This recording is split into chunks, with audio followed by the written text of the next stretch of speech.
Time for this to go. So, Season 2 starts tonight for both Black Ops Cold War and Warzone, but that content isn't quite live just yet. We'll have an update going live covering everything as of tomorrow morning, talking about what is coming within Warzone, but for the time being, we actually do have a decent bit of content and changes within Black Ops Cold War to talk about right now. So, in the meantime, before we launch into all the Season 2 content that we have here up on the channel, I want to talk to you guys about what changed, because if you jumped on for the first time to any of the platforms you're on, you may have noticed that you had a larger update to actually download, and you may be wondering what's included with that. So today we're going to run down everything that changed with this update right now, and then again talk about the content coming in the Season 2 launch when it actually goes live. As we go along, let me know your thoughts down below. What do you guys like of this update so far, or are you just more so looking forward to the content introduced with Season 2 as of later tonight within Warzone or Cold War? Feel free to drop it down below. If you enjoy the video, do me a favor, drop a like down below, and of course, if you are new to the channel, do be sure that subscribe button. We're on the road to 400,000 subscribers, so if you want to stay up to date with all things Cold War, Warzone, or anything COD related, we'll keep you up to date, and if you're interested in joining the community, I'd love to have you. Finally, my friends over at G Fuel, in celebration of Season 2's launch, bumped up code ESPRESSO to 30% off, so if you guys want to check out any starter packs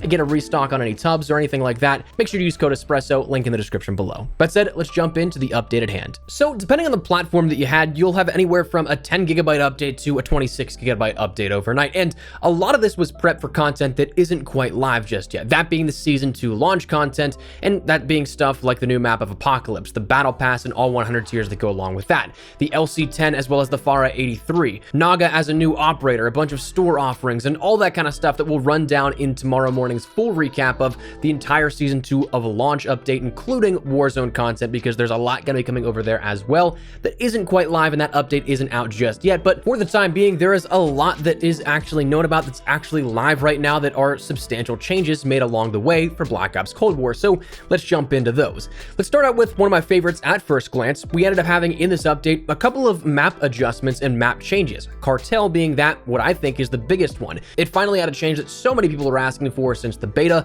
They finally got a working lawnmower and hedge trimmers up in there, or maybe it's just a bad crop season, but we finally have the foliage toned down in Cartel.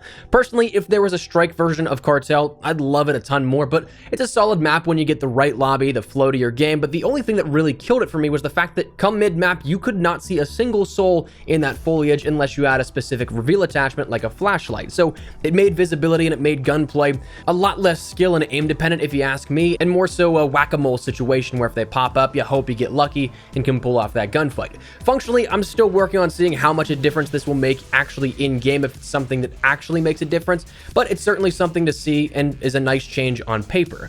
I just kind of wish it happened a little earlier when I had a bigger interest in playing MP, but I guess better late than never.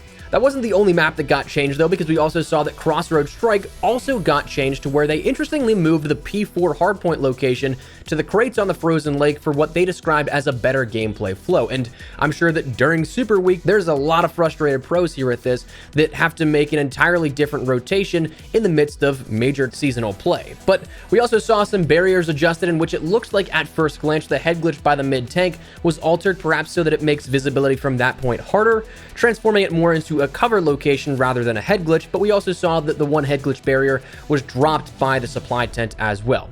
Moscow was changed, in which they adjusted the unused space at the starting points and the spawns here. They trimmed that a little bit, meaning the area of play will be a little bit smaller on those sides of the map. But this also may not be too functional in use, but if you go looking for it, you may notice it. Satellite was adjusted, in which it closed some gaps in cover that was abused in the center of the map on some of that debris. Raid now allows players to mantle on top of the van inside the garage area like you could in patch versions of the map. Also, the P1 hardpoint zone radius was reduced to match the control zone radius, and Express saw a change in the spawn logic that would spawn you in front of that train as was coming, making it an instant death. You shouldn't have that happen anymore. Later in season, we'll also see Miami Strike, but that's our map changes for right now. Overall, a nice quality of life thing as well within MP changes were that we saw an adjustment to the one camo challenge set, that being the point blank camo challenge. For SMGs, this was an incredibly annoying task for those that went for dark matter or went for diamond just perhaps, but this has now been extended where you have a larger range that is considered point blank now at this point. Score Streaks had some adjustments and changes, but also introduced a new score streak. The Death Machine was introduced and is now live in MP for 2200 score. It's pretty solid for my playthrough with it, but I'm not gonna lie, MP's been kind of bugging me a little bit. I didn't really have the strength in me to go for full matches and go for gameplay here of this, so you'll probably see some private match bot footage, but you end up getting 200 rounds with it, you burn through the ammo relatively quickly, but you also shred with it, so it's got a lot of potential. One interesting thing is that with this, like your War Machine, it counts towards your nuclear streak. So the War Machine, this, and the Harp may be a nutty combo if you have a solo strat or a team helping you out go for longer streaks. You may be able to get that nuclear if you go for it, so try it out. Could be fun. We also saw a few score streaks adjusted in their values and some fixes here for issues that were underlying. The Air Patrol was reduced in cost from 2,700 score to 2,400 score. The Attack Helicopter was reduced in cost from 5,000 to 4,500 score. The VTOL Escort was reduced in cost from 7,000 score to 6,500. The Counter Spy Plan actually saw a nerf here in which we had an increase in the cost from 1,200 to 1,400 and a cooldown increase from 60 seconds to 90 seconds. So you won't be able to use those as quickly as you could before if you could chain together the score needed for it. The care package had a fix for an issue where the marker could actually still be applied if a player skipped a kill cam. The cruise missile had an issue addressed with lock-on problems, and the spy plane and Harp also had additional adjustments to the jammer issues that have persisted since the first fix that went out for that. League play saw a change in the way that score streaks were handled. Players now only have access to the artillery and the cruise missile streaks by default in League play, and also score streak earnings will now be reset upon death. And as a result, in League play in particular, we see some adjustments to the score for the artillery and the cruise missile. It went from being 3,000 in traditional MP to 1,600 for the artillery, and from 3,500 in traditional MP to 2,000 in League play for the cruise missile. As for some zombies changes, Outbreak, of course, is coming with Season 2. That's a big marketed thing here that we'll cover, again, in a little bit of detail as of tomorrow, recapping everything with a Season 2 offering. But apparently right now it is playable via bug, but having heard from official sources, this build isn't the finished build of it. It's still requiring a little bit of fine-tuning here with a playlist update that'll go live as of, I think, midnight Eastern tonight. So it's likely bugged right now, might not be the full indication of what's to come. But as for other zombies updates and changes, coming tonight are the skill tiers of 4 and 5 introduced. So that goes for weapon classes, field upgrades, perks, and ammo mods, and offers a total of 56 new unlocks that you can take advantage of. There's 2 new categories of weapon skills also introduced, including the specials and launchers, giving you a little bit more into your arsenal for those specific weapons as well.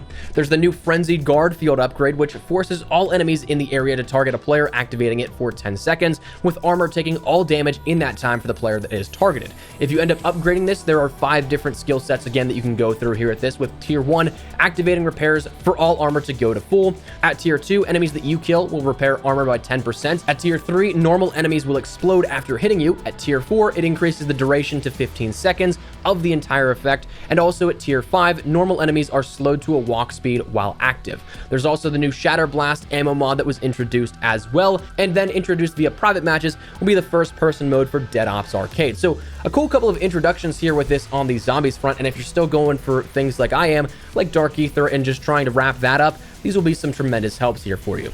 As for some general adjustments and some patch notes for technical changes, things like that, equipment, we saw a smoke grenade adjustment in which the player vision is now degraded when inside the smoke grenade cloud, meaning that that one-way smoke grenade effect is now taken care of, or on paper should be. There also were adjustments to field upgrades in which the trophy system saw a reduction to the damage that the trophy system will deal to a player, which was made apparent by the Atlanta home series within competitive play. You saw so many people dying to trophy systems there with that in that weekend of tournament play. The max damage also for the trophy system will now deal is 10, so not a whole ton. The gas mine saw an adjustment where players can no longer spawn in an active cloud of the activated gas mine. Movement saw an adjustment here in which it addressed an issue where if a player sprinted to cancel their reload the instant before the ammo was replenished, the weapon could fire instantly as the reload was canceled. So a little bit of an exploit here in that movement, or a bug rather, but we also saw a small reduction to the jump height and slowdown penalty after landing from a jump. The scoreboard had an adjustment in which it addressed an issue where the scoreboard would sometimes show reversed information on the scoreboard for the opposite team. Custom games saw an addressed issue where bots would not capture the A side in Domination in Nuketown 84 custom games. Then we ended up seeing the main menu had an introduction of the select and deselect all option in the quick play menu, and then finally theater mode addressed an issue where the dropkick nuke post-match cinematic would remain stuck after rewinding in theater. So quite a handful of changes that are live even right now before the Season 2 content offering goes live to the public. Again, we will be covering absolutely everything you need to know and everything that changed here with this as we go along, but for the time being, that is everything we have here that changed with this update that is live right now. Again, coming later as of tonight. You'll have a whole host of new content to play around with in both Cold War and in Warzone. We'll be breaking down everything you need to, so stick it here on the channel. But for right now, that's where we're going to wrap it up. Love to get your thoughts and feedback down there in the comment section down below. What do you guys think of this update so far, at least even just without the content introduced just yet? You like it, dislike it, whatever it may be, feel free to let me know your thoughts. If you enjoyed the video though, drop a like down below, and of course, if you're new to the channel, make sure you guys subscribe so you don't miss a single thing regarding all things Cold War, Warzone, and anything COD related. So if you're interested in any of that, hit that subscribe button. If you also want to follow me on Twitter and Instagram, those are the best places to get connected with my side of YouTube. Probably live on both those. So if you guys want to strike up a conversation, ask me a question, whatever it may be, that link is down there in the description below. But said, thanks so much for watching. Mine has been Espresso. I'll see you guys later. Take care and peace.